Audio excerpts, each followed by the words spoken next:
The Cairn on the East Face. Feature 1. Monk's Mound. August 2007. This is a 21-ton tracked excavator, a Kobelco SK210. It is working on the side of Monk's Mound, the largest prehistoric earthen monument north of Mexico.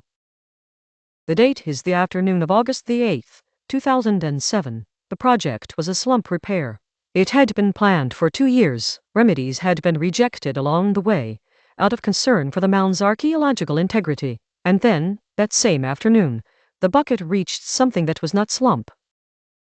Limestone slabs, the largest about 1.5 feet long, 8 inches wide, 2 inches thick, an upright wooden post, a remnant roughly 2 inches by 4. It lay on the next to bottom bench of the cut. The wood was later identified in a laboratory as bald cypress, stone and timber, set upright, by hand, by people, about 1,000 years ago.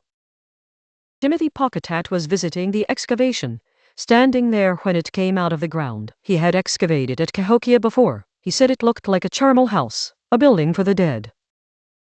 Mark Essary, the project manager, thought it might be a small building foundation. Both readings went into the same email that evening. Neither man was guessing carelessly. They saw different things in the same stones, but only one of those readings carried legal consequences.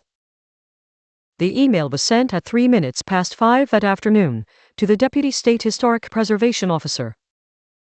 Its operative sentence reads, "I told him it will be photographed, mapped, and covered over, and left in place. The state knew within hours. That cuts both ways. It is evidence the system worked. It is also the moment the clock started."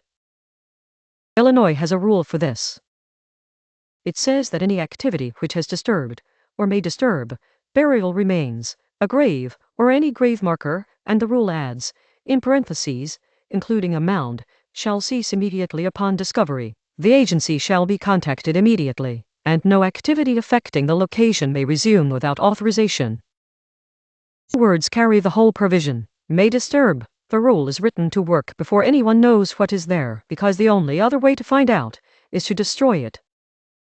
Work stopped. The feature was photographed, mapped, covered, and left in place. That is real, and it should be credited. But stopping is not the same as deciding. No record shows that anyone ever determined whether the feature was mortuary or not. No record shows any authorization to resume work near it. The soil around it was never screened. The dark deposit inside it was never identified in a laboratory. A question was raised at the moment of discovery, and then covered over, along with the thing that raised it. 3 people answered the same question differently. A qualified archaeologist, visiting the excavation at the moment of discovery. It looked like a charnel house. Site staff, later in writing, it might be burial associated or not, we will never know for sure. And the superintendent of the Historic Sites Division, replying to a member of the public, the limestone exposed during this work is not a stone burial cairn. One flat denial, issued over a question that the man who looked at the profile said could never be answered. 2.5 years later, in January 2010, the agency issued a clearance letter for this project. On its face, that letter states that it does not serve as clearance under the Human Skeletal Remains Protection Act. The agency wrote down that the burial statute was not addressed. That is not an accusation. It is their sentence, in their document. Feature 1 is not the largest part of what happened at Monk's Mound in 2007, but it is the part where every question the project raises becomes concrete. If a mound is a grave marker in the eyes of Illinois law, and a mortuary reading was raised on the record by a qualified professional within hours, then the standard was never whether anyone was certain, it was whether anyone checked. Nobody checked. That is not a claim about what lay under the stones. It is a statement about what was never asked, and the difference between those 2 sentences is the difference between an accusation and a finding.